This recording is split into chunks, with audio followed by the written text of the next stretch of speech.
We are frequently encouraged to donate to charitable causes, but what if those causes aren't as genuine as they appear?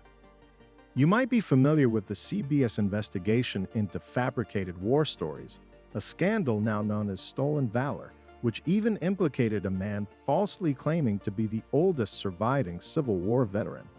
Up next, we'll expose some shocking examples of fraudsters exploiting people's generosity. Number 10. Fake homeless people.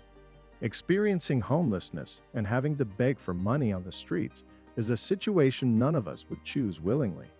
But what if some do because the money is good? Emily from Cambridge, England, treats it as just another job, saying, "It's work. There aren't many other options." However, things are not as they seem. Emily is not homeless at all. She receives government benefits and lives in a government-paid flat.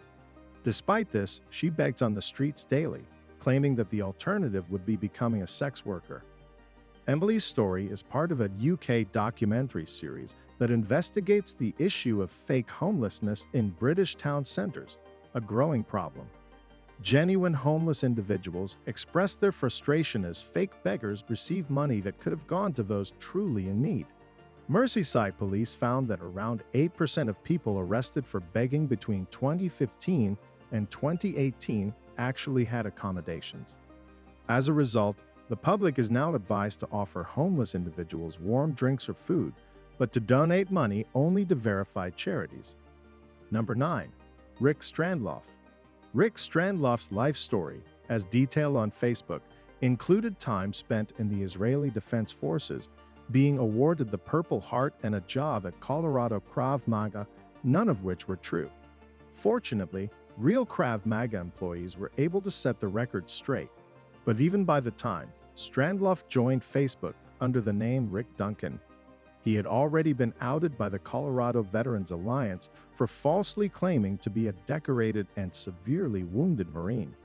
Strandloff's false accounts of his service and of suffering through PTSD had earned him respect and credibility from a variety of people, including police officers, politicians, and real veterans. He even volunteered to raise money for veterans and campaigned for charitable causes. Unfortunately, he did this whilst claiming honors that were not due. In 2009, Strandloff was charged under the 2006 Stolen Valor Act, but he was to be given a reprieve in 2012 when his case was overturned.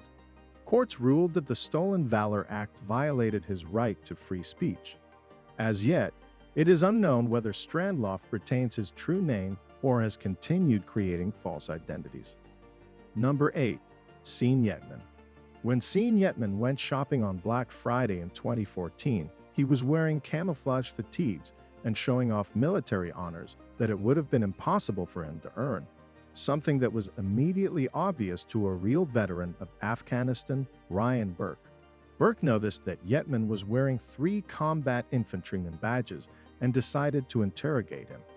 Yetman claimed that he was a true Army Ranger and had been awarded all 3 badges while serving in Afghanistan. However, only 1 badge is ever awarded per campaign.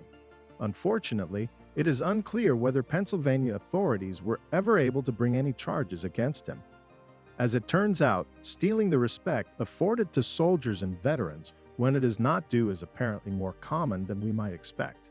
Frank Gervais was one such culprit who attended a remembrance service in Ottawa, Canada, in 2014 while pretending to be a decorated soldier. He was eventually revealed to be a fake and given a suspended prison sentence. Number 7. A.J. Dicken.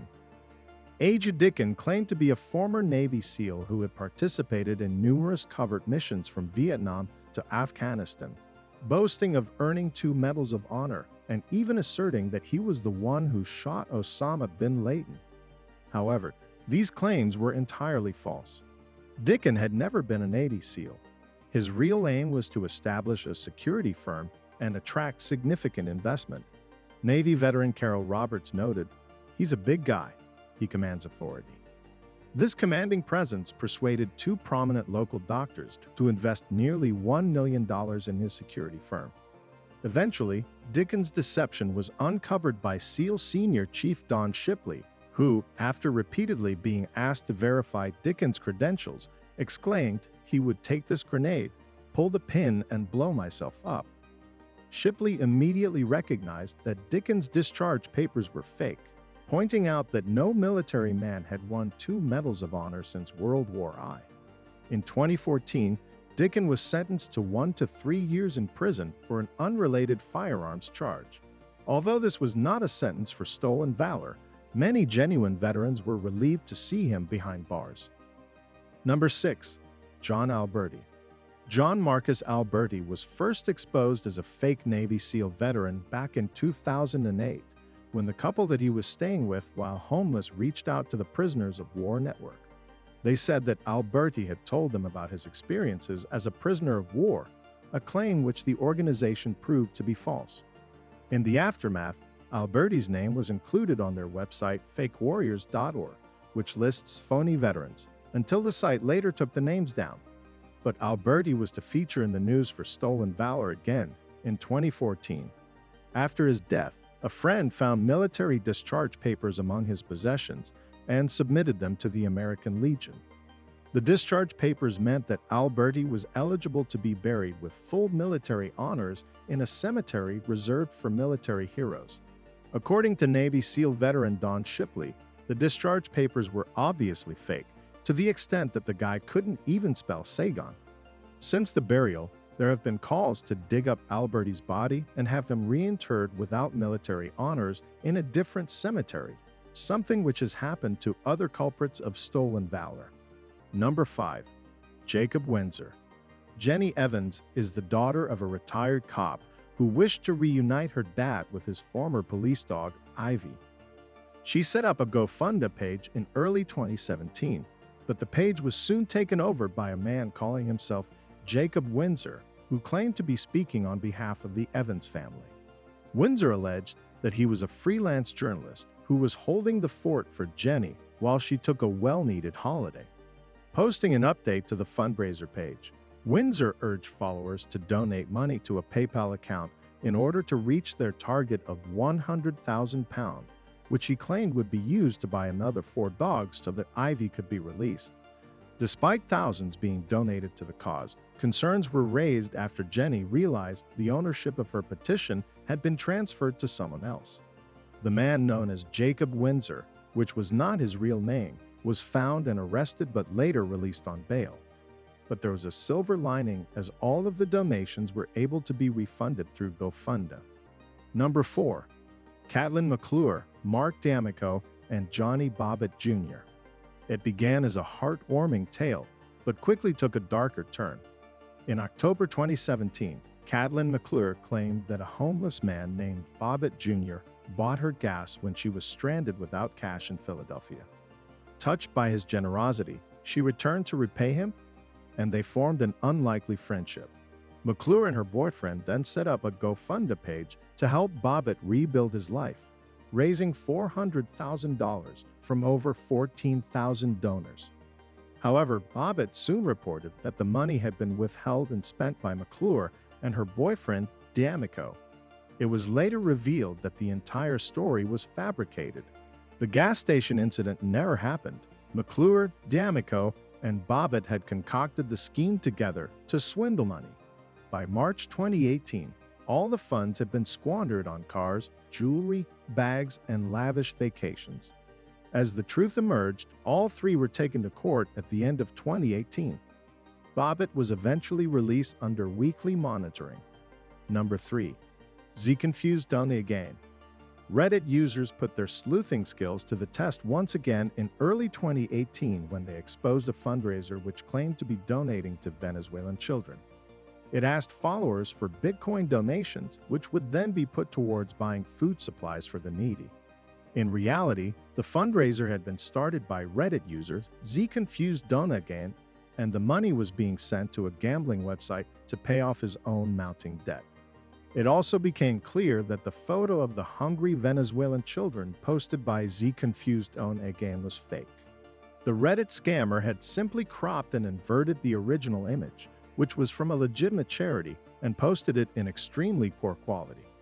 After the deception had been discovered, Z Confused Donne Again responded that his Bitcoin address was that of an online casino to avoid the Venezuelan regulations and taxes, that the gate was up.